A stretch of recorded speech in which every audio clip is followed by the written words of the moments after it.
Indian ഭരണഘടന നൽകുന്ന മൗലികാവകാശങ്ങളിൽ ഏറ്റവും പ്രധാനപ്പെട്ടത് ജീവിക്കാനുള്ള അവകാശമാണ്. ജീവിക്കുക, ആശയപ്രചരണം നടത്തുക, ഇതിനൊക്കെ നമ്മുടെ ഭരണഘടന ഉറപ്പ് നൽകുന്നുണ്ട് ഓരോ പൗരനും. എന്നാൽ ഇവിടെ ജീവിക്കാനുള്ള അവകാശം ഇല്ലാതാക്കുന്നവരെ സംരക്ഷിക്കാൻ ഒരു ഗവൺമെന്റ് ഇടപെടും. ഇത്രയധികം പൊളിറ്റിക്കൽ രാഷ്ട്രീയ കൊലപാതകങ്ങൾ കേരളത്തിൽ നടക്കുമ്പോൾ സാധാരണ സ്റ്റേറ്റ് എന്താണ്? ഒരു കൊലപാതകം നടന്നാൽ സ്റ്റേറ്റ് ആ പ്രതികൾക്ക് എതിരായി വാദിക്ക് വേണ്ടി സംസാരിക്കേണ്ടവരാണ്. സ്റ്റേറ്റാണ് കേസ് നടത്തുന്നത്. ഒരു മർഡർ കേസ് നടന്നാൽ സ്റ്റേറ്റ് കേസ് നടത്തുകയാണ്. പക്ഷെ ഇവിടെ മർഡർ കേസിലെ പ്രതികളെ വിട്ടുകിട്ടാൻ വേണ്ടി അല്ലെങ്കിൽ അവരെ ശിക്ഷ ഒഴിവാക്കി കൊടുക്കാൻ വേണ്ടി സുപ്രീം കോടതിയിലടക്കം സർക്കാർ ഖജനാവിൽ നിന്ന് പണം എടുത്ത് പോകുന്ന ഏറ്റവും വിചിത്രമായ ഒരു സ്റ്റേറ്റ്.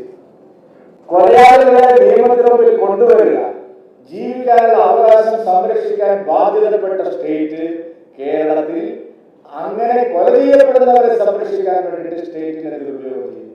ഇന്ത്യയിൽ എവിടെയെങ്കിലും ഭരണഘടനയെ കുറിച്ച് വാദരാതെ സംസാരിക്കുക, ഭരണഘടനയെ കൊല്ലുക, അതാണ് ഇവിടെ നടക്കുന്നത്. നമ്മുടെ പാർലമെന്റിന്റെയും നിയമസഭകളുടെയും അധികാരത്തെ സംബന്ധിച്ച് ഇന്ത്യൻ ഭരണഘടന വ്യക്തമായിട്ട് ചില കാര്യങ്ങൾ പറഞ്ഞു. വിശദമായിട്ട് ഓരോ പാർലമെന്റിന് എന്താണ് അവകാശം, പാർലമെന്റ് പാസാക്കുന്ന നിയമങ്ങളിൽ നിയമസഭയ്ക്ക് എത്രണ്ണം വരെ പോകാം, ഇന്ത്യൻ ഭരണഘടന അതിനെ സംബന്ധിച്ച് വിശദമായിട്ട് പരാമർശിച്ചിട്ടുണ്ട്. നോക്കൂ, നിങ്ങൾ കേരളം ഇന്ത്യൻ ഭരണഘടന പാസാക്കുന്ന എല്ലാ നിയമങ്ങൾക്കുമെതിരായി സംസ്ഥാനം അവരുടെ അവകാശത്തിൽപ്പെടാത്ത കാര്യങ്ങൾക്ക് നിയമനിർമ്മാണം നടത്തുന്നു, അല്ലെങ്കിൽ നിയമസഭകളെ ദുരുപയോഗം ചെയ്യുന്നു. എത്ര ഉദാഹരണങ്ങൾ ചൂണ്ടിക്കാണിക്കാൻ സാധിക്കും? പാർലമെന്റ് പാസാക്കിയ പല നിയമങ്ങൾക്കുമെതിരായി സംസ്ഥാനം നിയമസഭ നിലപാട് സ്വീകരിക്കുന്നു. ഇന്ത്യയിൽ പല സംസ്ഥാനങ്ങളിലും കാണാത്ത കാര്യമാണ്, കേരളത്തിൽ നടക്കുന്നു. ഇപ്പൊ UGC നിയമങ്ങൾ പാർലമെന്റ് പാസാക്കിയ, സുപ്രീം കോടതിയിൽ അംഗീകാരം ലഭിച്ച UGC നിയമങ്ങൾക്കെതിരായി കേരളത്തിൽ അവർക്ക് അധികാരമില്ല. കേരള നിയമസഭയ്ക്ക് അധികാരമില്ലാത്ത കാര്യത്തിൽ സർക്കാർ കേന്ദ്ര നിയമത്തിനെതിരായിട്ട് നീങ്ങുന്നു. എങ്ങനെ ഇന്ത്യൻ ഭരണഘടനയെ കൊല്ലാം എന്നുള്ള ഗവേഷണത്തിലാണ് പിണറായി വിജയൻ ഈ കേരള സർക്കാർ ഇടപെട്ടിരിക്കുന്നത്.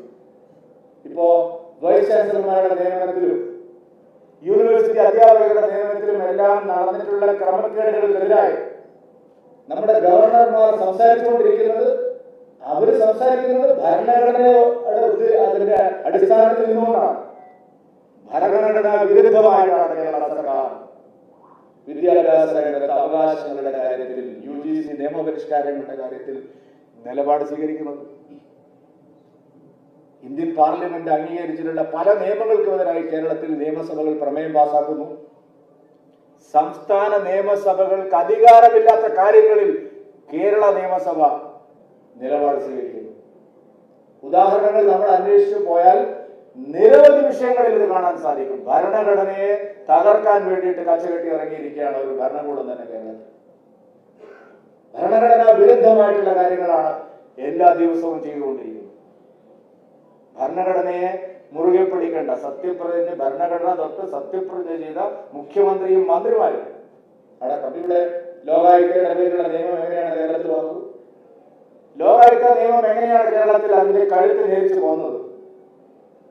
മുഖ്യമന്ത്രിയിലേക്കും ഭരിക്കുന്നവരിലേക്കും നിയമപരമായിട്ട് കാര്യങ്ങൾ എത്തിച്ചേരും എന്ന് മനസ്സിലായപ്പോൾ കേരള നിയമസഭ ഉപയോഗിച്ചുകൊണ്ട് ഭരണഘടനയെ ഇല്ലാതാക്കിക്കൊണ്ട് നിയമങ്ങൾ പാസ്സാക്കുകയാണ് കേരളത്തിൽ.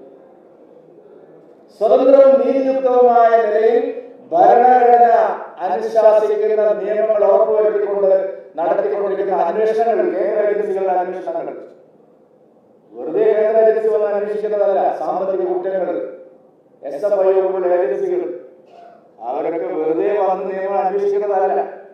അവരെല്ലാം ഭരണഘടന ഉറപ്പ് നൽകുന്ന സുരക്ഷയുടെ അടിസ്ഥാനത്തിലാണ് ഈ ഏജൻസികൾ അന്വേഷിക്കുന്നത്.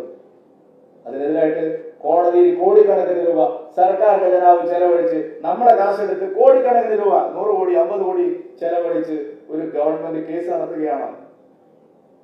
നമ്മുടെ ഭരണഘടന കള്ളപ്പണ നിരോധനത്തെ സംബന്ധിച്ച്, നമ്മുടെ പാർലമെന്റുകൾ പാസാക്കിയ നിയമങ്ങളെ സംബന്ധിച്ച്, സുപ്രീം കോടതി നടത്തിയിട്ടുള്ള വിധികളെ സംബന്ധിച്ച് എല്ലാം ഉള്ള എല്ലാ വസ്തുതകളും നോക്കിയാലും അവിടെയെല്ലാം സ്വന്തം താല്പര്യത്തിന് വേണ്ടി സത്യപ്രതിജ്ഞ ചെയ്യുന്നത് ഭരണഘടന എന്ന് പറയുന്നത് എന്താണ്? സത്യപ്രതിജ്ഞ ചെയ്യുന്ന ഒരു ഭരണകൂടം എന്ന് പറയുന്നത് സ്ഥാപിത താല്പര്യം നോക്കിയിട്ടല്ല, ഭയമോ പക്ഷപാതമോ ഇല്ലാതെ, സ്വജനപക്ഷപാതമില്ല ഭരണഘടന സത്യപ്രതിജ്ഞ.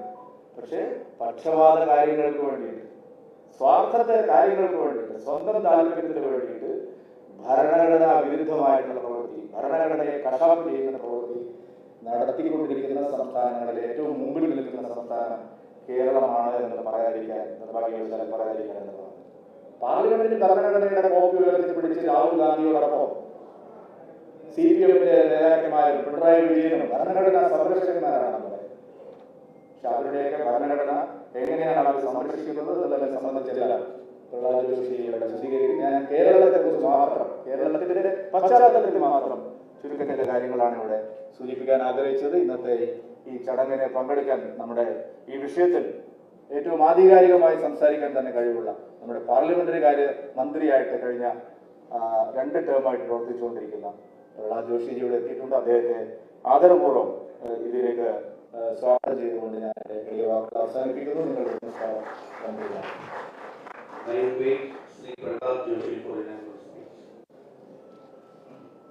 സംസാരിച്ച ഡോക്ടർ ഗോപകുമാർ സാർ, അതുപോലെ justice MR Hariharan Nair sir, VV Rajesh, സദസ്സിലുള്ള വിശിഷ്ട വ്യക്തികളെ, തിരുവനന്തപുരത്തെ പൗരമുഖ്യന്മാരെ, സഹോദരി സഹോദരന്മാർ, ഭരണഘടനയുടെ 75ാം ഭരണഘടന സ്ഥാപിതമായതിൻ്റെ, നിലവിൽ വന്നതിൻ്റെ 75 വർഷം. അടുത്ത ഒരു വർഷം മുഴുവൻ നമ്മുടെ ഭരണഘടന നമ്മുടെ അഭിമാനം എന്നുള്ള സന്ദേശവുമായി വിവിധങ്ങളായ പരിപാടികൾ സർക്കാർ തലത്തിലും ഭാരതീയ ജനതാ പാർട്ടി ഒരു പൊളിറ്റിക്കൽ പാർട്ടി എന്നുള്ള നിലയിലും അടുത്ത ഒരു വർഷം മുഴുവൻ ആചരിക്കുക. അതിന്റെ ഭാഗമായിട്ടാണ് പ്രഹ്ലാദ് ജോഷിജിയുടെ ഇന്നത്തെ സന്ദർശനം. ഞാൻ മറ്റ് വിശദാംശങ്ങളിലേക്കൊന്നും പോകുന്നില്ല. യഥാർത്ഥത്തിൽ ഭരണഘടനയെ സർക്കാർ തന്നെ കുഴിച്ചു മൂടുന്ന ഏതെങ്കിലും സംസ്ഥാനം ഇന്ത്യയിലുണ്ടെങ്കിൽ അത് കേരള സംസ്ഥാനം. നമ്മുടെ ഇന്ത്യൻ ഭരണഘടനയെ എങ്ങനെ കുഴിച്ചു മൂടാം എന്നൊരു ഭരണകൂടം തന്നെ അതിനുവേണ്ടി പരിശ്രമം നടത്തിക്കൊണ്ടിരിക്കുന്ന ഒരു സ്റ്റേറ്റും ഇന്ത്യയിലാണ്. നിർഭാഗ്യകരമായ കാര്യം, ഭരണഘടനയെ ദുരുപയോഗം ചെയ്തതിന്റെ ആദ്യത്തെ രക്തസാക്ഷിയാണ് കേരളം. ആർട്ടിക്കിൾ 356 ആദ്യമായിട്ട് EMS സർക്കാരിനെ ആണ് പിരിച്ചുവിടാൻ ഉപയോഗിച്ചത്. പക്ഷെ ഇവിടെ ഭരിച്ചുകൊണ്ടിരിക്കുന്ന അതേ ലെഫ്റ്റ് സർക്കാർ ഓരോ കാര്യത്തിലും ഇന്ത്യൻ ഭരണഘടനയെ തകർക്കുക